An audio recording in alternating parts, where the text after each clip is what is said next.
Ms. Gomez, would you please respond?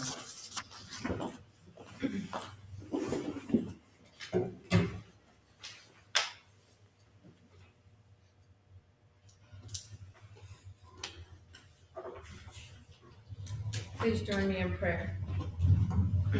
Padre Celestial, venimos ante ustedes esta noche en reunión de la Junta para invocar su cuidado y providencia.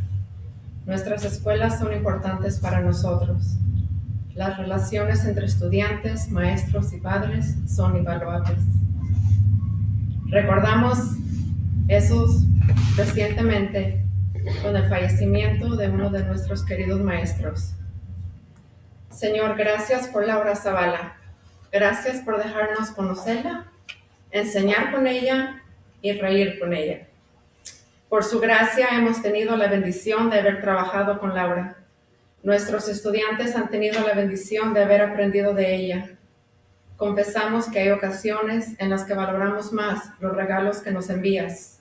Entonces, Señor, recuérdanos ahora que los dones que das son para llevarlos a ti. Durante este tiempo, Señor, consuélanos, a sus amigos y familiares. Gracias por podernos ayudarnos mutuamente cuando estamos especialmente deprimidos. Gracias por los recuerdos que han traído tristeza y alegría. Eres un buen Dios y confiamos en que continuarás cuidándonos y proveyéndonos. Heavenly Father, we come before you tonight at this board meeting to invoke your care and providence. Our schools are important to us. The relationship between students, teachers, and parents is invaluable. We are reminded of this recently at the passing of one of our beloved teachers. Lord, thank you for Laura Zavala. Thank you for letting us know her, teach with her, and laugh with her. By your grace, we have been blessed to have worked with Laura. Our students have been blessed to have learned from her. We confess that there are times when we value the gifts from you more than you. So, Lord, remind us now that the gifts you give are to lead us to you. During this time, Lord, comfort us, her friends and family. Thank you that we can help each other when we're especially down. Thank you for the memories that bring sadness and joy. You are a good God, and we trust that you will continue to care for us and provide for us. In Jesus' name, amen. Amen. Ms. Gomez, thank you. That was in memory of Mrs. Zavala. Next, we have item 7.1, a moment of silence for Mrs. Laura Zavala.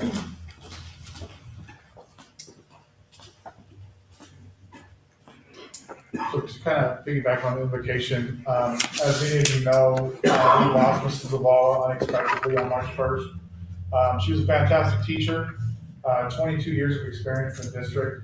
She was committed to kids. She had a high AP pass rate, and was just a passionate person about the Spanish language. And you saw that in her kids. I didn't have the opportunity to get to know her over the last few years only, but I know that the way people speak about her, the way kids have spoken about her to other staff members, she is a special educator and a very special person and a tremendous loss for our district. So if you could join us in a moment of silence.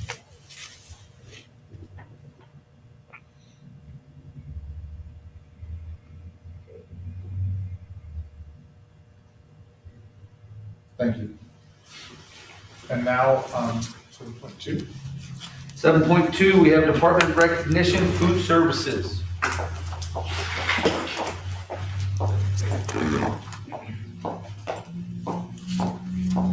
Good evening, board, staff, and community. I'm here to recognize the food service department. A year ago, we closed our campuses and sent everybody home. The only ones that did not go home were the food service department. They stayed to make sure that the students got meals. We suffered through pouring down rain, heat, cold, you name it, these ladies have had to go through it. And gentlemen, sorry, Ivan. They're worried about COVID, the parents coming up to the mill to get the meals, wearing no masks, looking on social media and finding out that there was people that would put out there, my husband has COVID, but still come through with no mask on and get the meals. So these ladies and gentlemen have been through a lot in a year. from being separated from their sites, or as we have new head cooks that weren't even able to start on their sites. They had to start at a different spot and then eventually be able to go to their site and start to use it as, look at it as theirs. Now we're serving on-site and off-site. So now we're double doing, and these ladies have, and gentlemen, have done a remarkable job, and I just wanted them to be recognized for the hard work and dedication they have put in for these students. When we came to summer last year, we've never done the summer feeding program that I can remember. But they got together as a group and came to me, and on voluntary basis on a timesheet, decided that most of them who are so used to having their summers off, wanted to work to make sure that our students were fed. They have already came to me this year and asked, can we do it again this summer? Which we did get the waiver, is extended to September of 2021. So we will still keep doing Meals on the Road as long as we can. So I just wanted them to be recognized because they deserve it. And that's it. But I did make them a little something. Each one of them, and Cindy, I'm sorry I'm using yours as each one of them, I knew their favorite colors because I had asked them prior. Because Christmas, they got something similar. But I took their names, did their names down, and then made them a positive adjective that I felt was deserving of them. So each one of them got something for you that I feel about you. Not the district, but I feel about you. So, if I'm calling your name, can you come up here and get one of these real quick, Cindy? I'm not gonna read all of it to you. I think you should. We ain't got time. Scotty? And I would shake hands, but Knuckles. yeah. Franny, I couldn't fit Francesca, so I'm sorry I had to shorten you up. Susan Martin is not here. Sherry.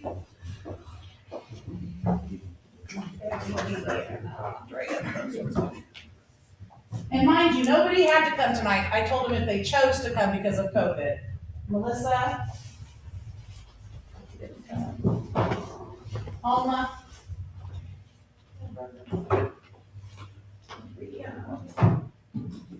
Rosa. Debbie Escobar. And last but not least, Mr. Ivan. Our newest.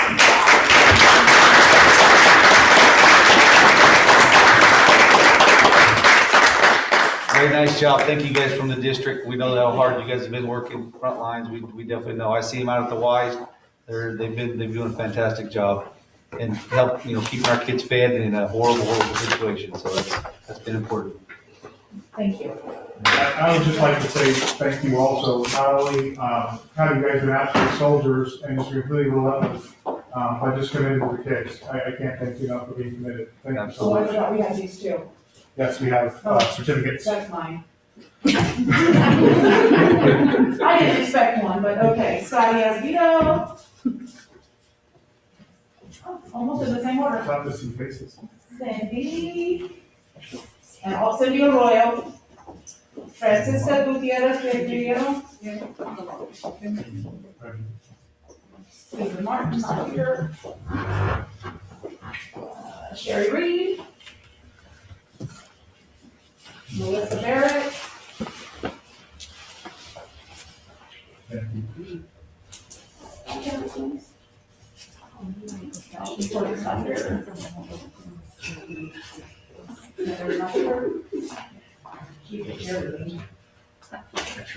Alma Chavez.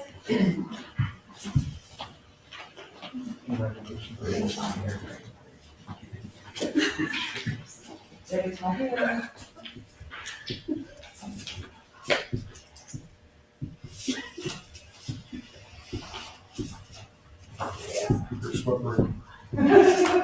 I'm not very good at this. Rosa, Chana Cepeda. Thank you. Debbie Escobar. And of course, last but not least, Ivan Mendez. Once again, a round of applause for our food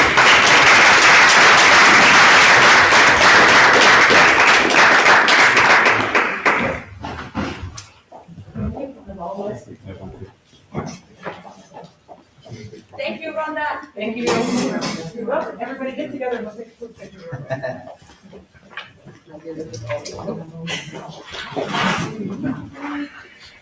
That's all, everybody. Smile, Smile with our eyes. Thank you. All right, Thank you, everybody. Item 8.1, public concerns will be heard by the board at this time. However, they will not be discussed. Policy number 9323 limits individuals' presentation to 3 minutes. The president may extend the time under certain circumstances. This is the opportunity for members of the public to focus on issues important to the district's purpose of education. Under board policy, this time may not be used to present derogatory information of a personal nature on any employee. Members of the public who wish to address the board must speak from the podium and identify themselves. See none? Adoption of routine consent items, 9.1. Consent calendar represents routine items acted upon in one motion by roll call vote. The recommendation is for adoption unless otherwise specified. Any item can be removed for discussion upon request. Contracts, agreements, proposals, 9.2. University of California, Southern California Student Teaching Agreement, 9.3. School Resource Officer, MOU. Minutes, 9.4, board meeting minutes of 2/25/21 regular board meeting. Warrants and payroll, 9.5, warrants and payroll. Can I get a motion, please? So moved. By Mr. Bonds. Second. Second by Mrs. Davis. Dr. Miller? Any Yeah, it's discussion? just routine consent. No questions at all? Call for the vote.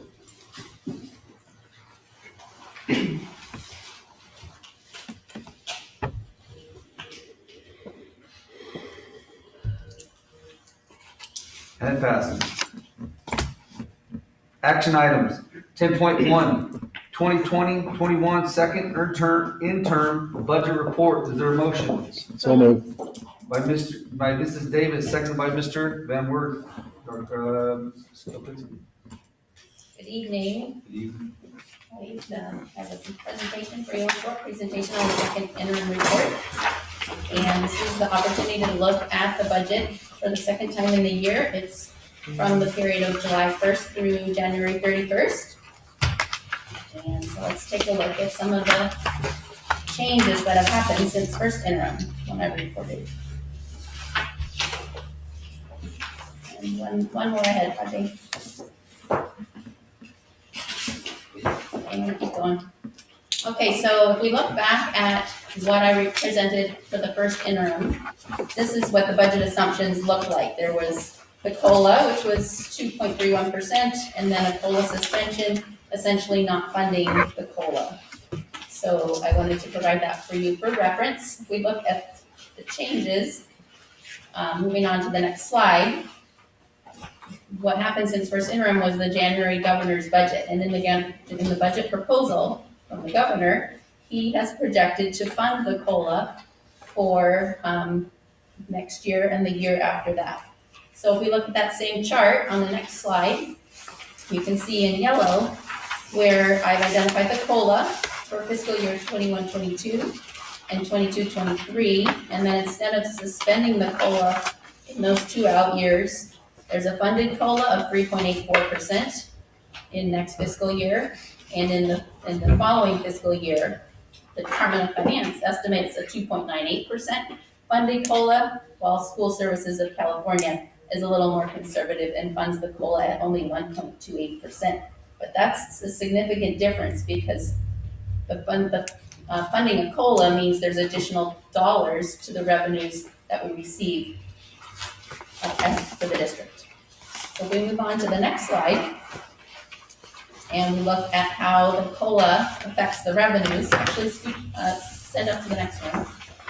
Looking at that bottom line, the bottom 2 lines, I've identified for you the total LCFF revenue, which is our local control funding formula. And in fiscal year 19-20, 27,800,000. Fiscal year 2021, we're landing at 27,165,000, which is a reduction due to our declining enrollment.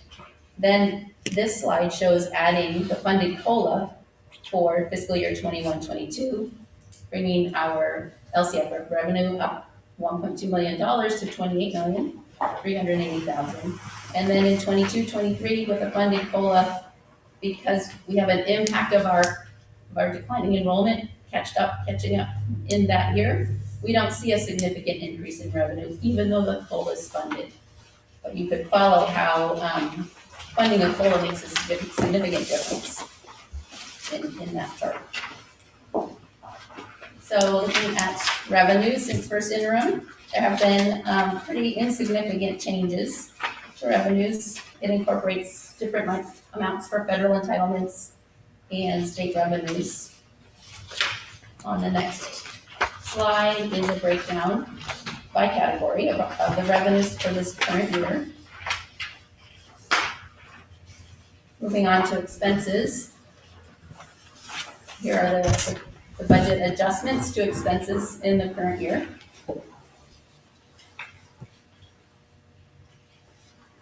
And on the next slide, I just gave you a breakdown of those expenses by category. Noticing that certificated salaries, classified salaries, and employee benefits still remains our highest categories for expenses. That's not unusual.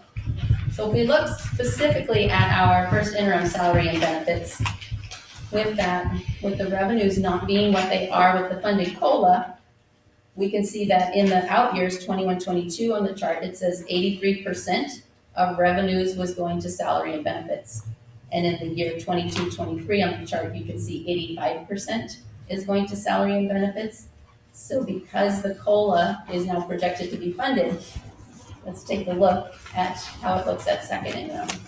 So those percentages have come down, and that's because we're receiving a higher revenue than we did at first interim. So that's a good thing. On the next slide, when we're looking at a net increase or net decrease to fund balance, that just is merely a calculation of the revenues we receive less the budgeted expenses. So at first interim, we had a deficit of $760,000, and then at second interim, our net decrease is $581,242. So a little bit of improvement there. So how does that look in our multi-year projections? Well, this is the chart that shows where we were at in the first column when we ended the year 19-20, and then what it looked like in 2021 at first interim. The third column is our 2021 second interim budget, and the two columns after that are our two out years. So you can see there's a row that's red, and that is the fund balance, net fund balance, which means that in all of these scenarios, we have been in a deficit spending pattern, meaning the revenues we bring in don't quite meet up to the expenses that we anticipate we have budgeted for that current year. But if you look at the bottom line, we still maintain that 16% reserve, which is a good thing. And that gives us a good fiscal outlook and provides us for that positive certification of the second interim budget. Moving on to the other component of the budget, which is cash flow. Separate from what we've planned for the dollars in budget is how much cash do we have for our operating expenses. So on the next slide, here's the chart that shows cash flow for the current fiscal year with actual cash through February and then projected cash. But you can see that the cash flow is dropping off. The deferrals of cash are still in place according to law in the current year. So we will see a drop in cash as the first one hit in February and the next one's March, April, May, and June will be deferred till July. So the cash steps down incrementally in the months here now in the spring to the end of the year. But we do wind up at the end of June with a positive cash balance of $1.1 million. The county office had wanted a 2-year cash flow So I've provided that second year, fiscal year 21-22, which is next year. And if we look at that chart, we start low, and those deferrals are paid back to the district. So we start to creep up, but then without legislation to remove those cash flows, they are still in effect. So starting in February, those cash deferrals will be in place February, March, April, May, and June into July. Unless something changes, and that is a possibility. But at this point, with that still in place, we need to be mindful that our cash will be following that scenario. So when we look at certifying the second interim report, positive would mean that our budget shows it will meet its financial obligations for the current year and subsequent 2 years and maintain a 3% reserve. Qualified is that we may meet our obligations. And negative means that we will not meet our obligations. And since that multi-year projection showed we could maintain our 16% reserve, we can certify that our second interim budget report is positive certification. Are there any questions? Thank you very much. You're welcome. We have a motion and second. We'll call. Is there any other questions at all? Call for the vote.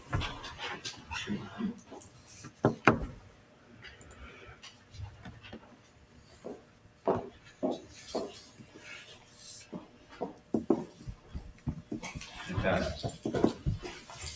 Item 10.2, contract for services, Elaine H. Talley, mediation and neutral facilitation. Is there a motion? So moved. By Mr. Bonds? Seconded by Mrs. Davis. Is there any discussion? Dr. Miller? Yeah, these are just contract for services for mediation. From time to time, student services, we have facilitation of mediation. So it's a contract for that. Any questions?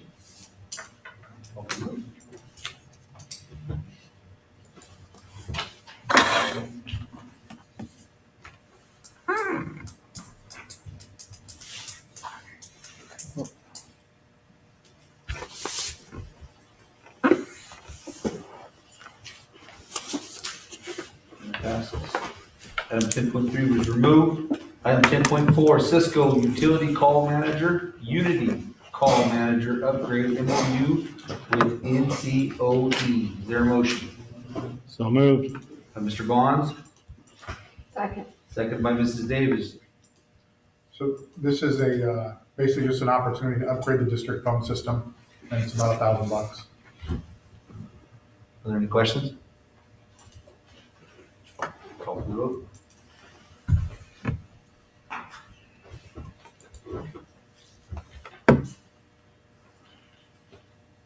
Passes.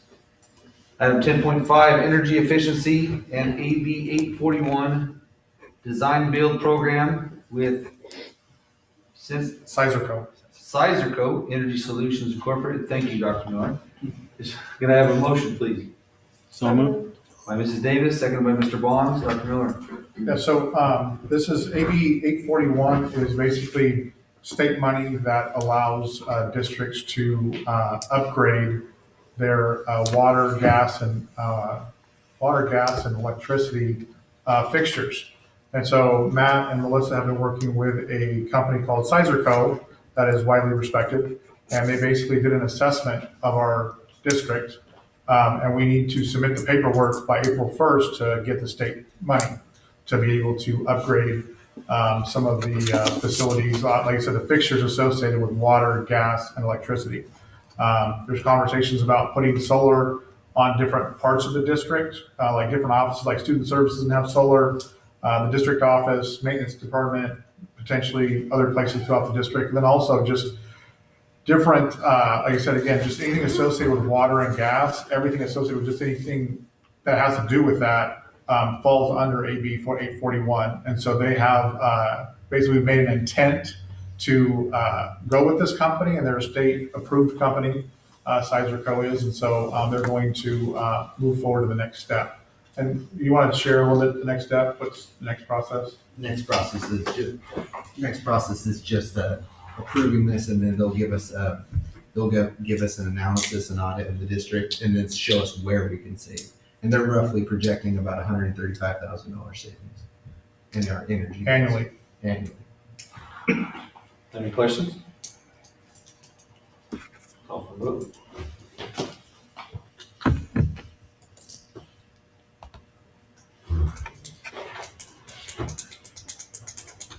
And passes. Item 10.6, resolution number 2021-14 to establish Student Activity Special Revenue Fund 08. Is there a motion? So moved. By Mrs. Davis, seconded by Mr. Bonds. Dr. Miller. So, and Melissa could probably explain this better than me, but ASB funds are generally just a kind of a general, it's in the general fund, but it's kind of a lower level account that doesn't necessarily get reported out. But making it its own account, Fund 8, makes it on the books basically for presentations and things like that. And it's more transparent to the community. And so there'll be more information coming out at board presentations and things like that. And it's a new regulation that's out associated with ASB. How did I do? Did good. Awesome. So that's Is there no questions? the difference. Call for the vote.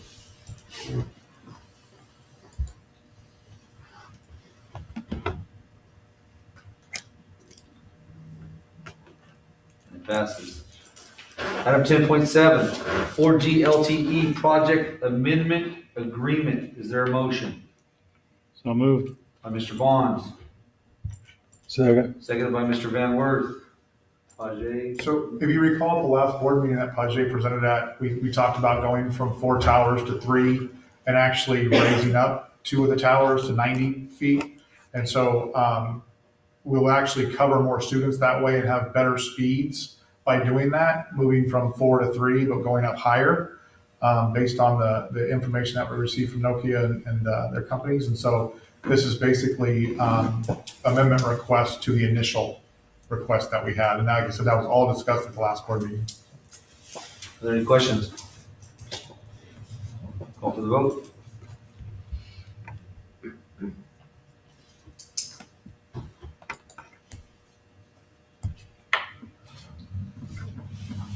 it passes. Item 10.8, E-rate high-speed transport provider agreement. Is there a motion? So moved. By Mr. Bonds, Second. seconded by Mr. Van Wert. Ajay, Dr. Miller. So this is just a renewal for our Comcast, correct? For Comcast internet for just the district in general, not the Wi-Fi, but just internet, fiber optic internet. So Very good. Any questions? Call for the vote.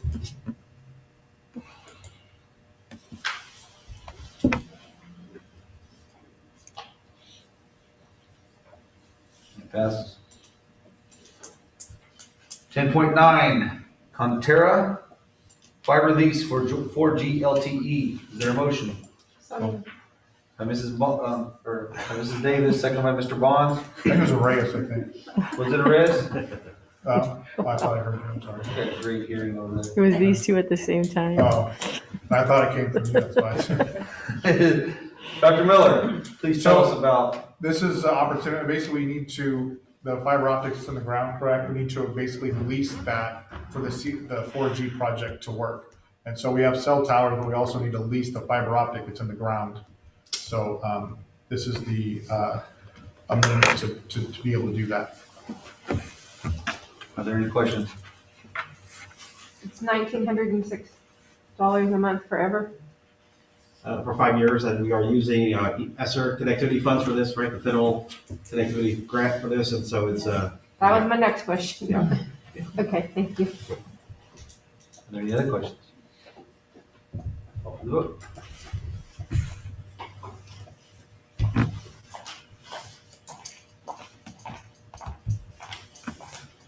Passed. 10.10, resolution number 2021-15, eighth grade promotion ceremony criteria during COVID-19 pandemic. Is there a motion? So moved. By Mr. Bonds, Second. seconded by Ms. Austin. Looks like Mrs. Grijalva. Good evening, board and community. So in June of 2020, in the student handbook, there are criteria for students to graduate, when we say graduate, walk-in ceremony. So all students go from 8th grade to 9th grade, but whether they participate in the ceremony depends if they meet certain criteria. So that criteria consists of some students with 2 or more out-of-school suspensions prior to the field trip will not be eligible. Any 8th grade suspended during the last 3 weeks of school will not be permitted to participate. Ineligibility for promotion begins if the student returns to school from the suspension. Students must have less than 9 days of unexcused absences for the school year. Students cannot have more than 2 semester Fs during the 8th grade year. All school fees have to be paid, and to participate, they must follow the dress code policy set forth. So our teachers have been concerned, our leadership team's been concerned, Mr. Fermines, Mr. Guzman, I'm sorry. Mr. Guzman has been concerned about the amount of students going to be able to meet this criteria in this pandemic. So at the end of the first semester, the leadership team at Bryant brought forth some statistics for us to look at and make some considerations moving forward for the graduation requirements. So here is a resolution for the 8th grade promotion ceremony, and this would be just valid during this pandemic. The only 2 changes that would occur is by the end of the 2nd semester, the students cannot have missed more than 80% of the school year, and which equates to about 34 days, 35 days, what else, right? And students can't have more than 2 semester Fs at the 2nd semester. The reason for this proposal, as at the end of the first semester, there were a total of 61 students who already had 2 or more Fs. So as of January, 61 of our 179 students would not have participated in graduation. That's a third of the student population. And then as of March 9th, there were a total of 88 out of our 179 students who had already missed 9 unexcused absences. So that was a horrible reality to face. So the team said, okay, we now know that this is the reality. What are we going to do about it? So yes, hoping to make changes for graduation, but we also don't want to just say we're going to take off all the requirements. So changing the requirements to include what the 2 changes were. But also every single student who didn't meet the criteria as of this 3rd quarter, which will end tomorrow, would be meeting with a Bryant Middle School counselor and creating a academic plan for the rest of the semester, which would include Friday check-in sessions, after school and Saturday tutoring, Saturday schools for opportunities to make up absences, and opportunities for additional tutoring. Are those mandatory? So if most students would have to participate in those in order to walk. It depends on the student. So it's not mandatory. They have the option to do it if they want to get promoted to the 9th grade. Correct. Is it about being promoted to the 9th grade, or is it strictly about walking? About walking. So all students are promoted. It would be about participating in the graduation ceremony. So depending on the student situation would depend on what they would need to do in order to participate. So let's say the requirement is 80%. They have to have 80% attendance. Say I'm a student at Bryant Middle School and I'm at 82%. Well, then I have to make up those that whatever day. So I would have to go to a Saturday school. So each student would have an individualized academic plan that's our counselors are going to meet with the parent and the student and outline what that plan would entail. Okay, just so I'm clear, this entire resolution is not based on actually addressing or mandating the recovery of these deficiencies. It's all about them walking. Yes. They're still gonna go to the 9th grade. They're still going to the It's just about the privilege of walking. Correct. And we have no way, moving forward, we have no way, let's talk about summer school in this respect. Mm-hmm. Can we mandate that these kids go to summer school to try to help themselves get where they need to be? We can't mandate summer school. that I'm aware of, unless Dr. Mayo has a different. I mean, just in of making accommodations, so we're gonna give, and it's gonna be a give and take. We're going to make accommodations to help you, because things have been the way they are. But the It's reality, basically an opportunity, and the student will have to take advantage of that opportunity, or they won't take advantage of that opportunity. and some with this, with these arrangements, every student has the opportunity, if, like, some students are going to have to go to every Saturday school. But every student would have the opportunity, except for they're gonna have to work really hard, some of them. How many total eighth graders is there? We have, as of the first semester, there were 61, we won't know the grades until tomorrow, because they're, third quarter's tomorrow. 61 students, with 2 or more Fs already. What's a total of eighth grade? It was a total of 74.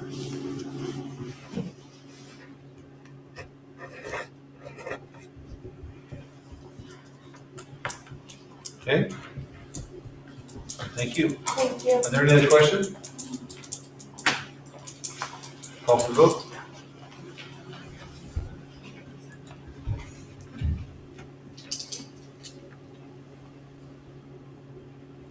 And it passes. 10.1, Dos Palos Elementary and Marks Elementary plexiglass outfitting. Is there a motion? So moved. Second. By Ms. Austin, second by Mr. Bonds. Dr. Miller? So, in preparation to get into the red tier, we have high hopes to get into the red tier, but our fingers are crossed. We don't know when we're going to get into the red tier, but in order to bring more students back on campus, you have to provide plexiglass in classrooms to separate students. And so this is an opportunity to purchase plexiglass and put it in classrooms so we can have more students on campus. I know, Matt, you said we've outfitted 3 at Marks and 1 or 2 at One at Marks, 3 vice versa, yeah. So teachers have an opportunity to kind of view it and see how they want to set their classrooms up and things like that. So, and now we found a vendor that has a faster turnaround and things like that. So we're in good shape to do it. We just need to get to the red tier. This is the actual plexiglass, or was this the alternative that we were aware of? It's the alternative.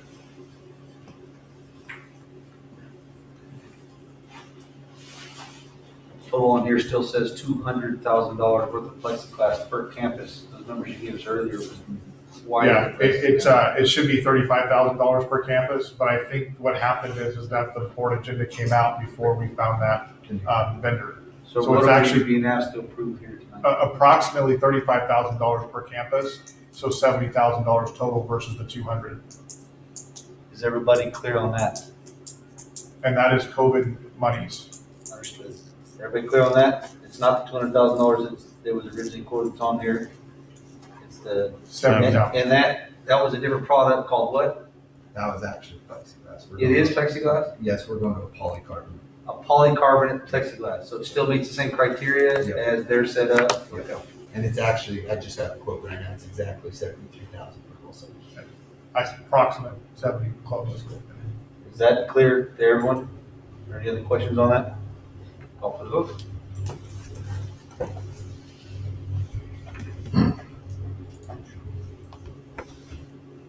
It passes.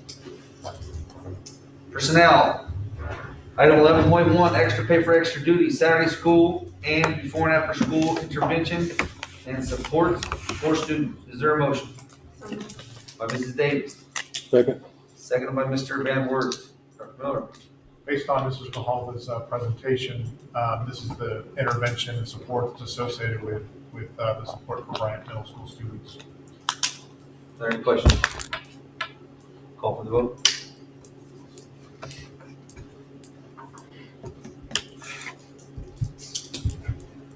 It passes.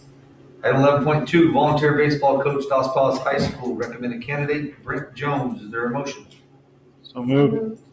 By Mrs. Davis, seconded by Mr. Bonds. Are there any questions? Call for the vote.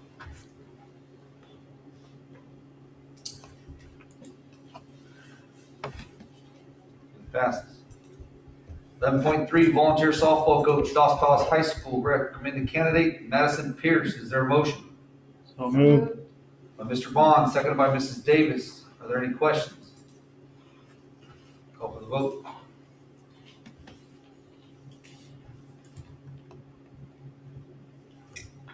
Passes. Item 11.4, volunteer softball coach, Dos Palace High School, recommended candidate Mike Van Worth. Is there a motion? So moved. By Mr. Bonds, Second. seconded by Mrs. Davis. Are there any questions? Call for the vote.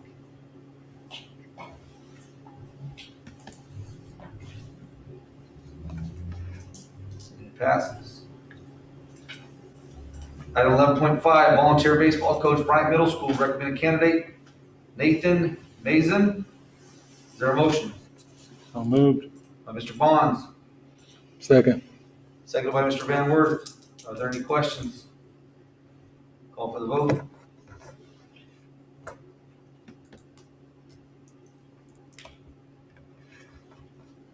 That passes.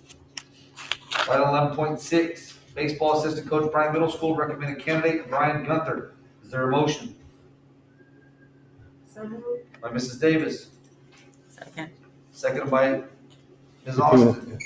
Are there any questions? Call for the vote. Are there questions? Billy, good? I'm good. Call for the vote.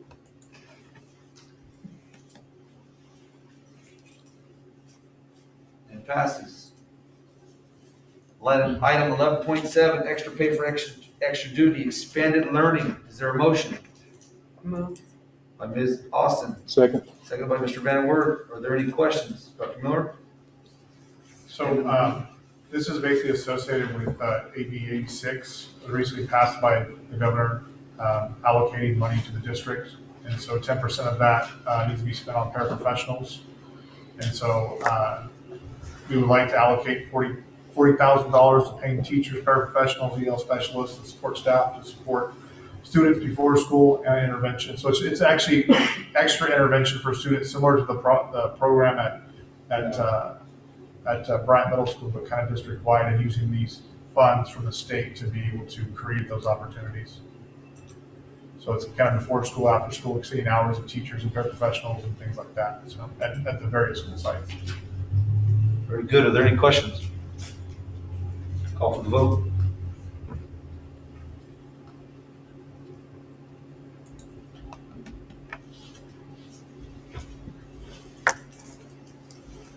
That passes. Item 11.8, extra pay for extra duty, teachers transition to red tier. Is there a motion? So moved. By Mrs. Davis, Second. Third. seconded by Ms. Austin, I think. Yeah. Dr. Miller? So what we would like to do is teachers that are having more students come back on campus, predominantly K-5 teachers, allowing them a day to be in their classroom, help kind of organize their classrooms to have more students in their class. Because normally you would have 10 or 11 students and now you're probably gonna have 20. And then also kind of organizing their plexiglass and just kind of working on lesson plans to have more kids back on campus. So giving them a day. And then also the teachers that are coming off of distance learning, they have a heavier lift. They're probably gonna be one teacher per grade level, but we think. But we'll need 2 days because they're not only preparing their classroom, but now they're also changing their lessons plan from strictly distance learning to strictly seat time. And so there potentially may be one teacher per grade level for that. And so those teachers are going to get 2 days to be able to work in their classrooms during spring break. So. Any other questions? Call for the vote.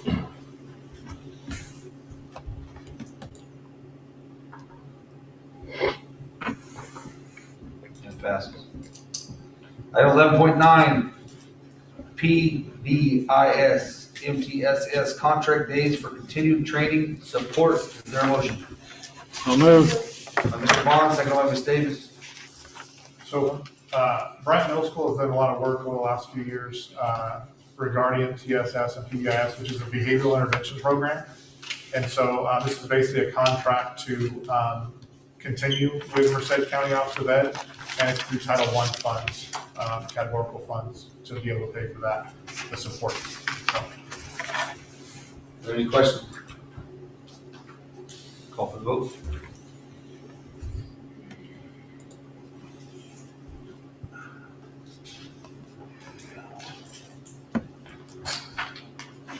And it passes. Information and discussion items, 12.1, Dos Palos Orloma California Teachers Association initial proposal for 2021-22 school year sunshine. So basically just a letter, it's procedural. Are there any questions or comments? 12.2, first read, board policy regulation, exhibits for 6173, education for homeless children, and board policy 6173.1, education for foster youth. Information, first read. Does anybody have any questions about that? Comments? Written report 13.1, educational and personal services, Lala Lopez. 13.2, food services, Rhonda Sullivan. 13.3, health services, Priscilla Whitaker. 13.4, maintenance operations and transportation, Matthew McCullough. 13.5, preschool, Virginia Franco. 13.6, special education, Laura Delmas. 13.7, technology, Pajay Lee. Are there any questions about any of these reports? Oral reports, 14.1, superintendent report.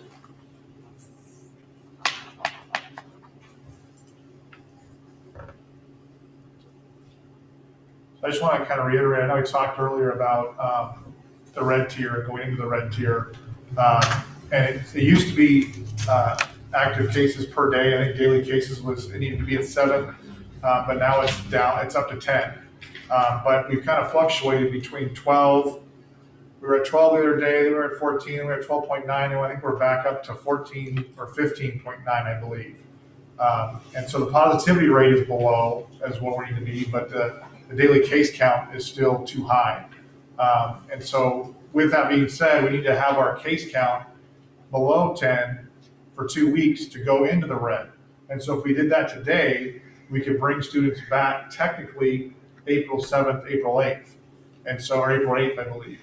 And so, which is 4 days. So within 4 days, we need to be able to get into the red, or we cannot bring students back on the 12th. So basically what I'm saying is we need to get back into, have our case counts lower than 10 a day to be able to get into the red and to bring students back. So we may have to extend the date out to bring students back based on the red tier and the county's case count and not going into the red tier. So I just want to kind of mention that. There's been a lot of great work associated with conversations. There's been 2 meetings with elementary teachers, 1 meeting with secondary teachers about conversations about what their campuses will look like in the red tier. And everybody's been very collaborative, asking great questions. And everybody wants kids back on campus, especially with vaccinations setting in and things like that. So it's been a good team approach to we're expanding our reopening for kids to come back on campus. So that's it's exciting, but like I said, fingers crossed for the red tier. So then tomorrow night we have a football game tomorrow night at Golden Valley. So there will be a football game. There is limited capacity, so most of the people here will probably not be at the game, but it'll be live streamed, and I believe Bronco Radio and some other outlets should have it. So it's just exciting to see sports, and I know that we've had swim, tennis is played. There's Brent Jones. I talked to Brent Jones I had the opportunity to be a timer at one of the swim meets, and he said it was the biggest crowd they've ever had, which is exciting. And so I know board member Mraz was there. I know board member O'Banion and also board member Van Worth were also timers. And it was just, it was fun. It was fun to see kids. And not all the kids were swimmers. They had other sports, but they just wanted to be outside and competing. And it was a fun environment. So, and then again, I just want to thank everybody. We're coming to a kind of a close to the end of the school year. There's still a boatload of work to do. But at the same time, there's just a good working environment. People are coming together in the best interest of kids.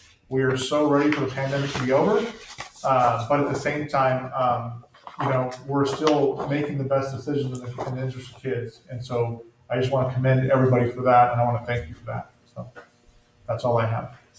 Thank you, Dr. Miller.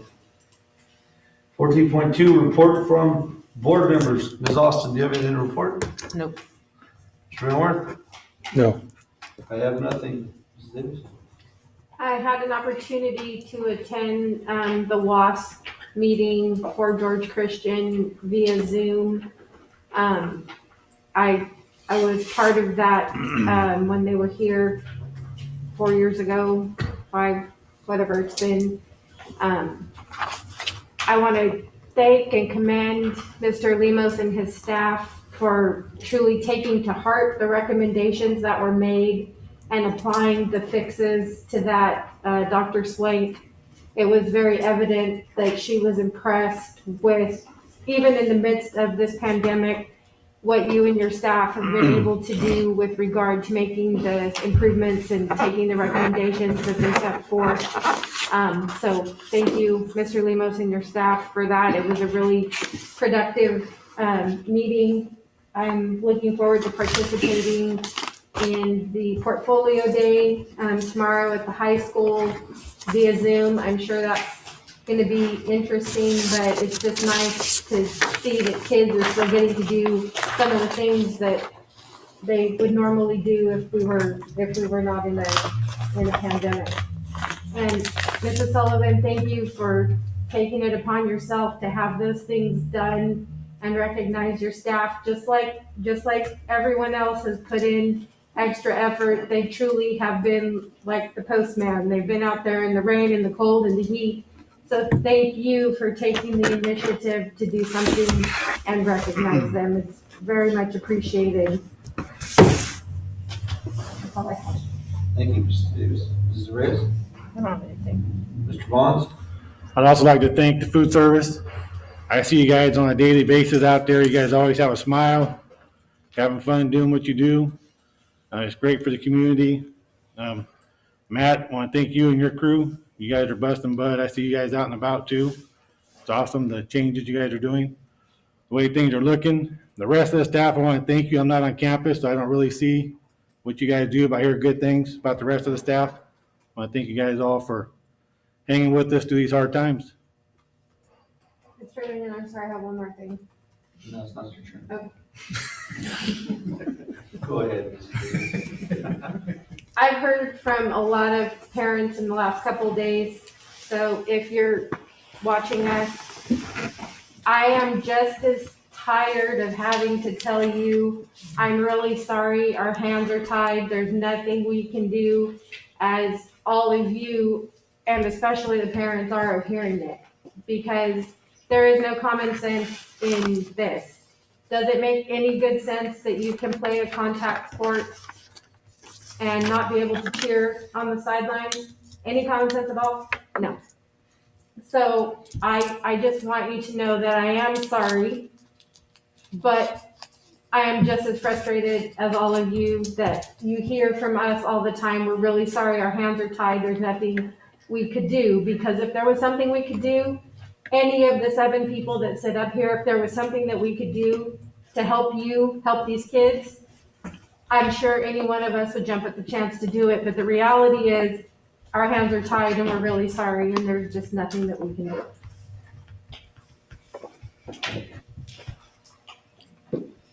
15.1, request from board members for future agenda items. Ms. Austin? No.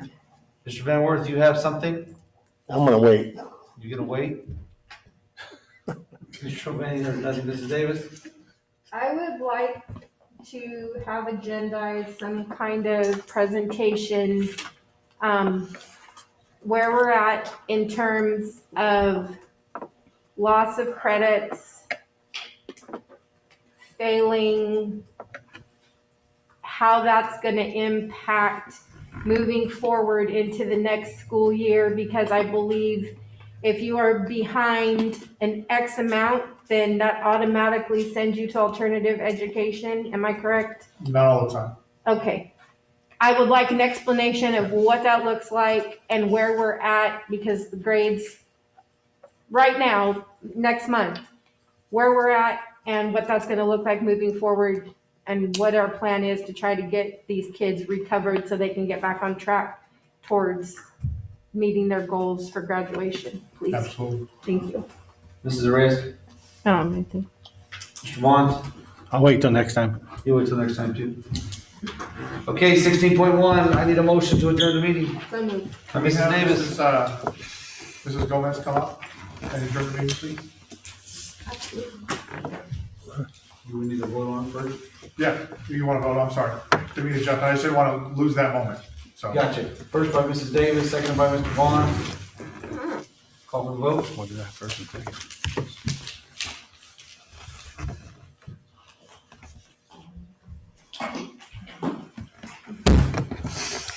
Mrs. Gomez, please adjourn the meeting. Well, Mrs. Zavala, when she would be in class, or when we would have staff meetings, she would always lead us in un aplauso clase. So it was just a one clap, and she had us all trained, and she had her students. So we would like to adjourn this meeting, remembering Mrs. Zavala, un aplauso. Very good. Good night, everyone. Irene, you have tickets for us? Can't believe you did that.